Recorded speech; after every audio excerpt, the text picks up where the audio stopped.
felt amazing to get the news finally, but the job isn't done. You know what I mean? I didn't come here just to win a starting job. I came here to lead this team and win an SEC championship and a national championship. So, as soon as I found out the news yesterday, my dad actually punched me in the chest and told me, son, the job isn't done. You can get happy now that you won a job and that it's released, but like I said, the job isn't done, and I plan on, doing my best to lead this team to a SEC championship and a national championship. TJ, where do you feel like that you've taken your game to another level? Has it just been every little part of it? Do you think that's I think, and I don't really like to talk about myself, but I think in this interview I might have to just a little bit. But just the little things, I'm a big guy, so just following through on my release and being pinpoint accurate in most of my throws and really dissecting the offense and really, meeting with Coach Keesar and Coach Harsin on what are the small little things that we want to accomplish this season to take this offense to the next level. I think my maturity has allowed me to get to that level within the offense to where I understand really every aspect of the offense that we, I understand what we want to do on 1st and 10, 2nd and 7 and more, things like that. It's just what guys don't understand is last year was my 2nd year playing college football, and I think a lot of other quarterbacks are granted the opportunity to wait till their later their junior year and early their senior year to be able to play and blossom and really show what they've become. But I've been thrown into the fire since I was 18 years old. So, all the stuff that has been said that, he's not developed and stuff like that, like, we got guys that are rookies in the league that are 25 years old. Like, let's give it some time and let's see, where it's going to take off from there. But, just every little part of my game, I think, has went to another level. What was it like finding out in a tweet? I would say I kind of knew already. I had a feeling that, I was the starter just because I know the preparation that I put into fall camp. I know what it meant to me to lead this team. And I don't think anybody else on this team could match that energy of mine that I had just because I believe in myself that I had the fire and desire to will myself to be the starting quarterback. I was not going to be defeated by anyone this season. So, to answer your question, I think the whole team had a general opinion and a observation of what was going on inside the building. But, it got out how it got out, and we found out the same day everybody else did. So that's all I can say. Does it feel a little bit different being the starting quarterback coming into the opening game as opposed to, coming in late last season and then at LSU when you started the season? Yeah, absolutely. It brings a different level of confidence. When your head coach tells you that you're the guy that we're rolling the carpet out with, it definitely brings a level of confidence that I don't think nobody wants to see when we come, later down the season. But, it definitely, the confidence piece is a big thing in football because like you see last year, I wasn't mentally ready last year, nor was I physically ready to take that job last year after Bo got injured. But I was, I had to be that role because I was the backup. But I did some observations after the season, and mentally I wasn't where I needed to be able to lead this team to finish the season out strong. But I strongly believe I'm there this year for sure. Yes, TJ, you've been running with the first team most of fall camp. Have you felt your teammates sort of rally behind you as you've gotten closer and closer to this final decision? Yeah, but the thing about it is all three quarterbacks, me, Robbie Ashford, Zach Calzada, we've all gotten reps with the first, second, and third team. So to say that I've been getting all first reps is kind of a misunderstanding. I have gotten a lot of one reps, but we've all gotten a lot of reps and we've all gotten our chance to prove ourselves and things of that nature. But I think whether Holden was named the starter, I think the whole team would have came together and rolled behind him. But I just feel that energy and that juice this year that no matter who's where, we all support each other and we all, know that the coaches are going to put that player in if he brings the best to that position. TJ, for you or any quarterback, What are the keys to being to playing at the level it takes to win championships? Well, I'm still trying to figure that out. You know, I haven't won a championship yet at this level, so I can't really answer what does it take. But what I can answer is the level of preparation that it takes is unbelievable.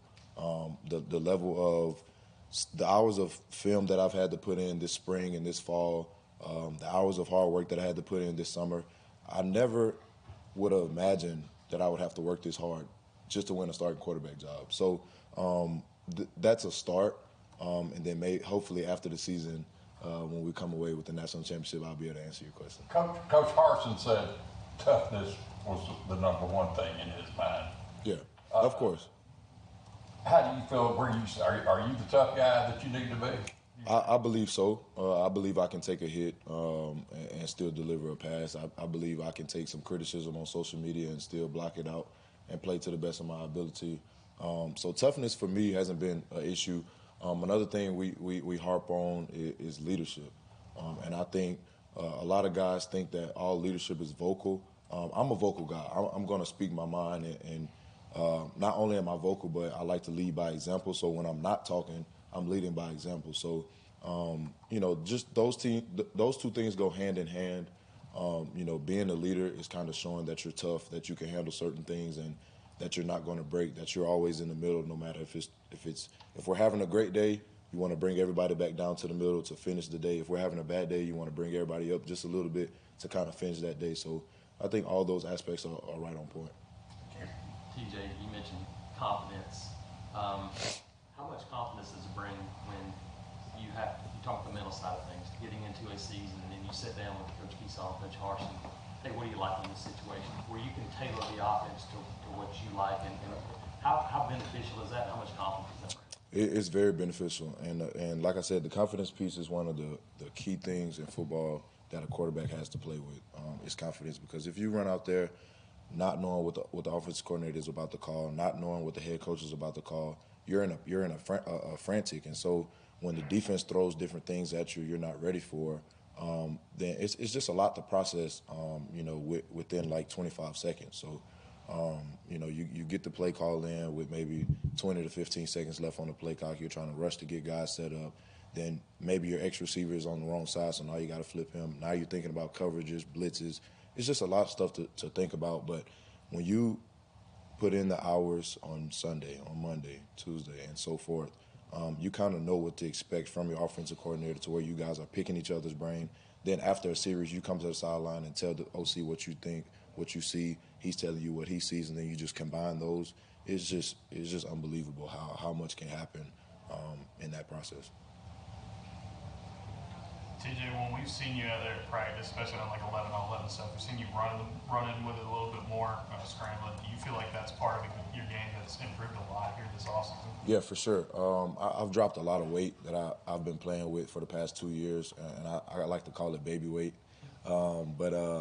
Yeah, the last 2 seasons I've played around 250, 249. I'm around like 242, 241 right now, which is, I feel a lot better. And I have been running around a little better.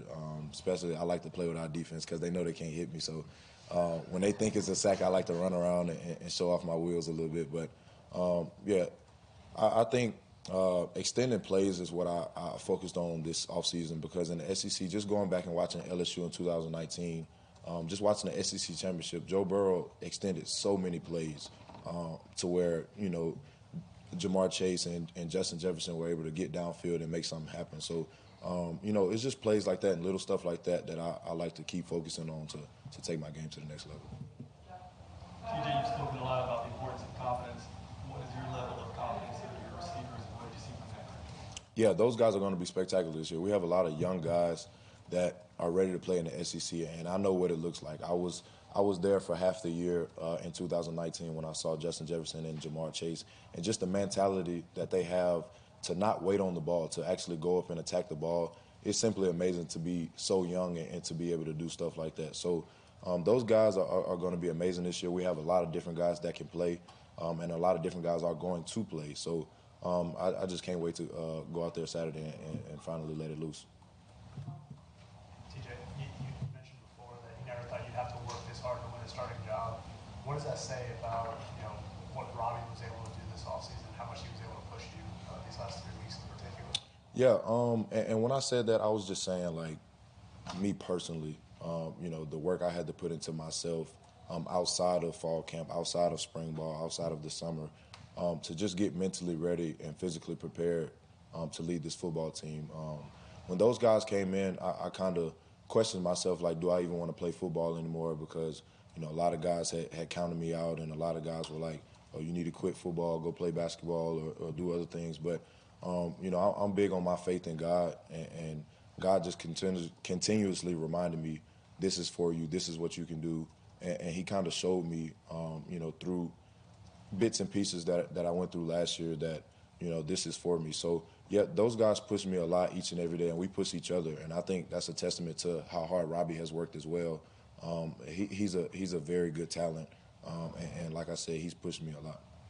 Last one, Brian Matthews. TJ, have you got a chance to talk at all with Nick Brahms, and how's he taking having to give up football now? Yeah, I think it hurts him to death. I actually talked to him after the Houston game. Me and his family, my family and his family, had breakfast at Broken Egg, and I was begging him to come back because he was contemplating going to the NFL, and I just begged him to come back. So for him to come back and then not be able to play, I know it crushes him. I don't like to bring it up with him just because I know how hard it hurts. But, I was one of the first persons he came to let know the news, and I appreciate that so much out of him because, like I said, I was begging him to come back and protect me up front. But he made the best decision, that he had to make for him and his family and his future, and all I can do is respect it. You'll definitely fly one of his planes, right, in the future? Absolutely. He will definitely be flying one of my private jets. Thank you, sir. Thank y'all.